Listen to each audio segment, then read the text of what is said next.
രമേശേട്ടാ, എന്തോ എനിക്ക് എൻ്റെ ഒരു സന്തോഷം ഇവിടെ പങ്കുവെക്കാൻ തോന്നുവാണ്. സന്തോഷങ്ങൾ മാത്രമേ ഈ വേദിയിൽ പങ്കുവെക്കാവുള്ളൂ. എൻ്റെ ആദ്യത്തെ ചിത്രത്തിൽ തന്നെ എനിക്ക് ഇന്നസെന്റ് സാറിൻ്റെ കൂടെ അഭിനയിക്കാനുള്ള ഒരു വലിയ ഭാഗ്യം കിട്ടിയിട്ടുണ്ട്. എനിക്ക് ആദ്യമായിട്ടൊരു ഫിലിം ക്രൂവിൻ്റെ കൂടെ വർക്ക് ചെയ്യുന്നതിൻ്റെ ഒരു ടെൻഷനും കാര്യങ്ങളൊക്കെ ഉണ്ടായിരുന്നു. പക്ഷേ എന്നെ അവിടെ ഒരുപാട് ആശ്വസിപ്പിച്ചതും സന്തോഷിപ്പിച്ചതും ഒരു കാര്യം എന്താണെന്ന് വെച്ചാൽ, ഇന്നസെന്റ് സാർ വളരെ സീനിയർ ആയിട്ടുള്ള ആർട്ടിസ്റ്റാണ്, ഞാൻ പുതിയൊരു അഭിനേത്രി ആണ്. എന്നാൽ പുതിയ ആൾക്കാരെ ചേർത്ത് നിർത്തുക, മാറ്റി നിർത്താതിരിക്കുക എന്നൊരു കാര്യം ഇന്നസെന്റ് സാറ് എനിക്ക് ചെയ്തു തന്നിട്ടുണ്ട്. അവിടെ അത് ചെയ്തു കൊടുത്തെങ്കിലും അതേ സിനിമയിൽ അഭിനയിക്കാൻ വന്ന വേറെ 2 ആൺപിള്ളേർ ടെൻഷൻ അടിച്ച് പേടിച്ചിരുന്നു എന്നാണ് ഞാൻ കേട്ടത്.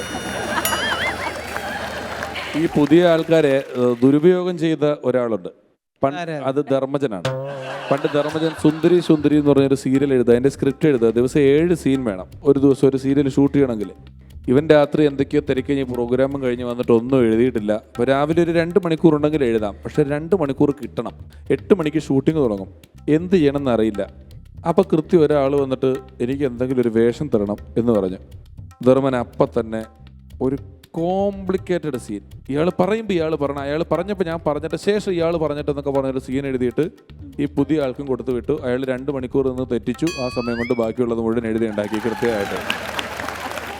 ഇപ്പം ഇന്നസെന്റ് ഏട്ടൻ നമ്മളോടൊപ്പം ഉണ്ട്. ഞാൻ എൻ്റെ ഒരു പേഴ്സണൽ കാര്യം പറഞ്ഞു. പേഴ്സണൽ ഞാൻ ഒബ്സർവ് ചെയ്തൊരു കാര്യം പറഞ്ഞുതരാം. എനിക്ക് ജുബ്ബ ഒരു ഇന്ത്യക്കാരാണുങ്ങൾ ഇടുന്ന സാധാരണ വേഷമൊക്കെയാണ് നമ്മൾ ഇഷ്ടംപോലെ കണ്ടിട്ടൊക്കെ ഉണ്ടെങ്കിലും എന്നെ സംബന്ധിച്ച് മലയാളികളിൽ ജുബ്ബ ഇട്ട് കാണാൻ ഇഷ്ടപ്പെടുന്ന, ജുബ്ബ ഇട്ടാൽ നല്ല ഫിനിഷിംഗ് ഉള്ള, ജുബ്ബ ഇട്ടാൽ ഏറ്റവും നന്നായി ചേരുന്ന 3 പേരേ ഉള്ളൂ ഇന്നസെന്റ് ഏട്ടാ. ആരൊക്കെയത്? ഒന്ന് KM മാണി സാർ, 2 ദാസേട്ടനാണ്. ദാസേട്ടനെ നമ്മൾ ജുബ്ബയിട്ടേ കാണാറുള്ളൂ, നല്ലൊരു അഴകാണ്. 3ാമത് ഇന്നസെന്റ് ഏട്ടനാണ്. അപ്പൊ ചോദ്യം സത്യമല്ലേ?